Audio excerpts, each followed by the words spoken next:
are you doing? I am ADCC Domo, and this is my commentating friend here. My name is Thiago, the Brazilian Panda, and I am from Brazil. Yeah, so it's from Brazil, and we're filling in for Bossman and Skis tonight. They're not feeling too well, so we're gonna be going over the UFC 141 post-fight show. Yes. Me, Thiago, the Brazilian Panda from Brazil, will be taking over. Along with this Hershey bar over here. I don't know what it is. I'm not a Hershey bar, but You look like a shit stain. Okay, that's your opinion. I think you're not from Brazil, but okay. What? You're from I'll Mexico. kill you. But anyway, so first fight of the night they picked was Jacob Volkman versus Efren Escudero. What the fuck is going on here? You guys were here. You guys gotta move. Come on. I am Thiago. I am from Brazil. Anyway, I don't know what the hell that was about. What the hell were those guys? I don't know, but we're here to do the show. Sorry, guys. As they said, Jacob Volkman, Efren Escudero. But before we start, they apparently did the intro of the show. So anyway, UFC 141, Lesnar versus Overeem. Before we dive into the show, we had a bet. Yeah, of course. And another bet, and he lost again. This dude just sucks at picking. I don't know. Who'd you pick? That went sour. Efren Escudero lost. I told them, don't pick him. Volkman's going to beat him. And the other one? And Nam Fan over Jimmy Hedis. Which, by the way, Hedis impressed me. We'll get to it, but damn did he look like a boss. Anyway. He just slapped me in the face. A couple times. 5 times to be exact. Yeah, all right. We'll do that at the end of the show. No, we're going to get that out of the way right now. All right. Yeah. All right, you ready? Yeah.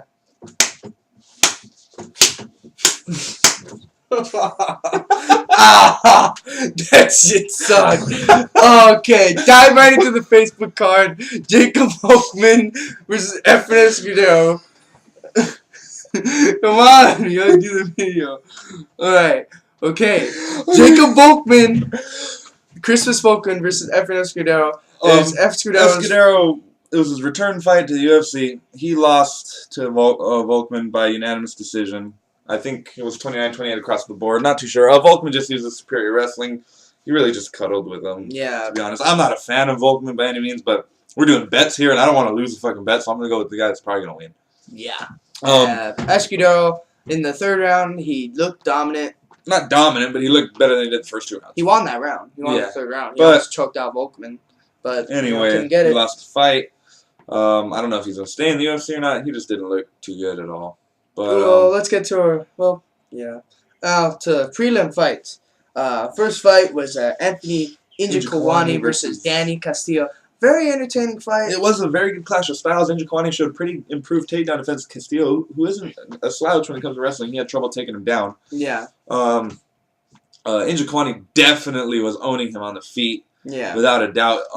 But it came down to takedowns, and the judges in UFC score like and Unified MMA in America, you get takedowns, you're winning the fight. So they ruled the fight to Danny Castillo via split decision. In my mind, I felt that Njokuani won, but knowing the rules and everything, I knew they were going to give the nod to Castillo. Yeah. But that sucks for Njokuani. I thought he won.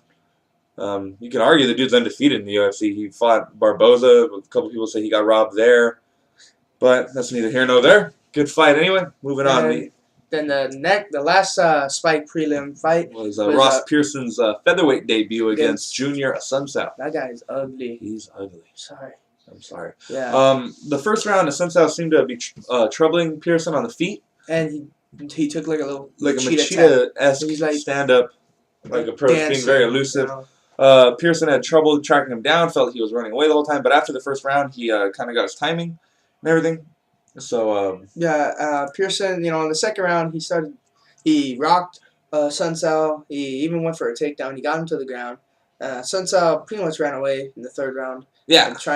Pearson also rocked him there, trying to finish Pearson was just clearly the better striker, and Assunção didn't know how to get the fight to the ground, I think. Yeah. He was too afraid to shoot. That's what happens when you're one-dimensional. You come to the UFC, you need to learn more tactics, so you should probably work on his takedowns. Pearson won, unanimous decision, 29-28 across the board. We were both right there. We were both wrong on the Njokuani fight. I was right. with Volkman. Yeah. Moving on to the main card. Jimmy Hedis versus Nam Fan. Damn, did that one surprise me. I picked Hedis to win just because I liked him when I first saw him. I really felt Nam had it in the bag. Jimmy Hedis is a beast, everybody. If you haven't seen that fight, you got to find it somehow on the internet, YouTube, or whatever. But he destroyed Nam Fan. Worse than Mike Brown did. Yeah. Yeah, it was like, because I thought, bringing Jimmy Hedis from a fight night prelim, he beat Alex Caceres rather well, and, he's good. But now I think about it, he was a featherweight champ before he came to the UFC. And, he's a Brazilian Jiu-Jitsu purple belt. He's a black belt in judo. He looked really well, and he used his wrestling and his ground and pound to, vicious and very accurate, too, on top of it. He didn't miss many strikes, but Fan cannot stop the takedown, and he couldn't strike with him. He was just too worried about the takedown, I think, after, and then he had nothing off his back to even stop Hedis from moving. Hedis was pretty much able to pass guard at command. But the only problem I'd take away, and the only critique I'm going to give Jimmy, is his cardio. He went full force in that first round. It looked like it really took it out of him. He held his own, but he was noticeably tired. More tired than Nam was. Nam has a good cardio, but you can tell Hedis was tired. I don't know if it was like a shock. Well, he's never been to a decision. He's never been past the second round. So that was interesting. Yeah. So Hedis won by unanimous decision, 30-26. Dominant. A couple of them were 30-26, and I think 30-25 was another one. Yeah. Well, anyway. And then the next fight was Alexander Gustafsson versus Vladimir Matyushenko. Fight went essentially how I thought it would. That Gustafsson's reach would trouble Matyushenko, and he would just pick him apart until he rocked him and jump on top and pound him out. That's essentially what happened. Yeah, Gusty was just using his reach, making sure and his superior standard to begin with. Yeah, keeping Matyushenko, the wrestler, at distance, and ended up clipping him on the chin. The stoppage was a little early. I felt Matyushenko was defending himself as well as he could at that point. He just wasn't moving much, but you're not, if he moves, he's going to get actually hit in the face. But he did enough, I thought, to keep the fight going, but the ref didn't see it that way, pulled him off, TKO. Well, you don't know. The ref probably... you don't know. You're not in the cage. It was an early stop. It was, but you don't know. Like, what if the guy's eyes were back in his head? Once the ref sees that... I don't know. It was an early stop. It was an early stoppage. But good for Gustafsson. He's probably going to want to fight in that Sweden card. Dude, he looks really promising. His only loss to Phil Davis. Good for the Mauler. Yeah. Moving on, we got... John Smokebreak Fitch versus Johnny Hendricks. 12-second fight. And Johnny Hendricks lit him up with the right hand. One punch. All I have to knocked him out. All I have to say is Dana White, after that fight, was celebrating. Yeah, I really think Dana was like, yes! I don't have to deal with this friggin' Snuggie anymore. Yeah. Rest assured, John Fitch will be on the undercard for a long, long time, I think, in my opinion. It was one punch. Fitch circled to his right, and Hendricks threw that left. No, he threw a huge overhand right. It was the left. Was it the left? It was the overhand left.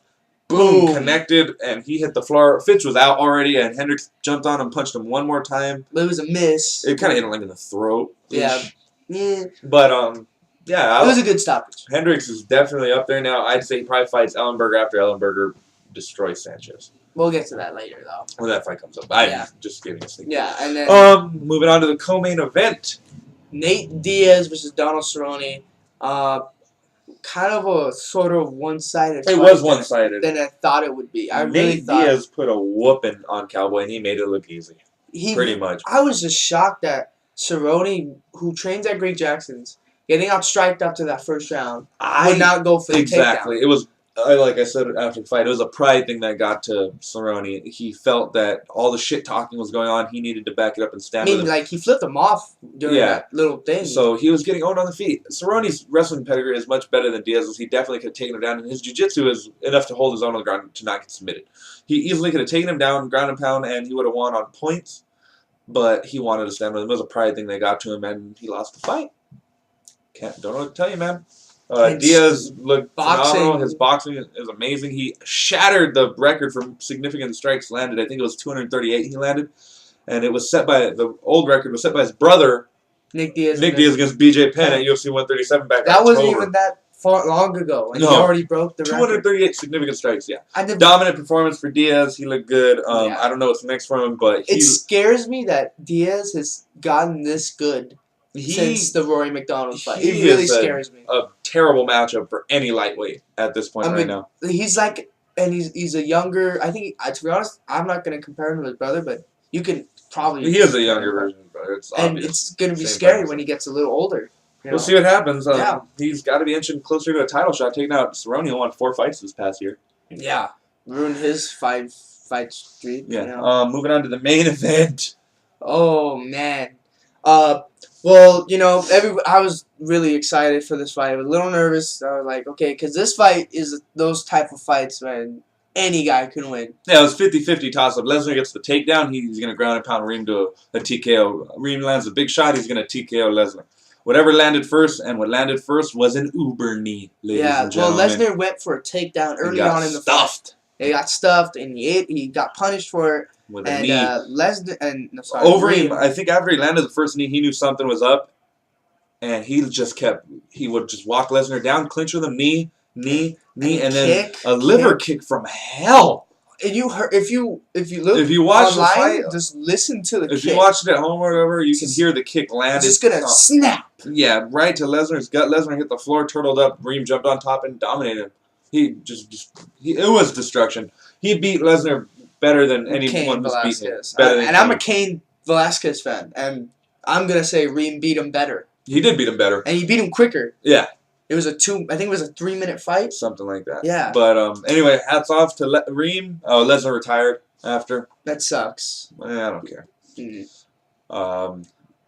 Good for Reem. He lines himself up to fight Dos Santos later on this year. That will be a killer fight. I don't know who's going to win. We'll get to that when that happens. That's going to be a good fight. That's a striker fight. And you got this. We'll get to that later. I don't want to go into detail. Other than that, very good card and the New Year on. Happy New Year. Hope y'all had a good Happy New Year. We'll be posting our UFC 142 show very soon, and we're trying to get our award show assembled and everything, you know. Yeah, it's just hard trying to get all the fighters to come out. Yeah, you know. And I don't think Leslie's going to be able to come. I heard that his guts still... Yeah, John Jones said he's definitely coming. Oh, really? He's excited to hang out with us again. That's awesome. John's a good friend of ours. Yeah. Anyway, so a bunch of fighters will be here. Don't worry. Did you know what he sent us? He sent us weed. Did you know that? I did not. Yeah, he sent us weed. So I'm gonna sign off on this video because I gotta go get it. With that, later.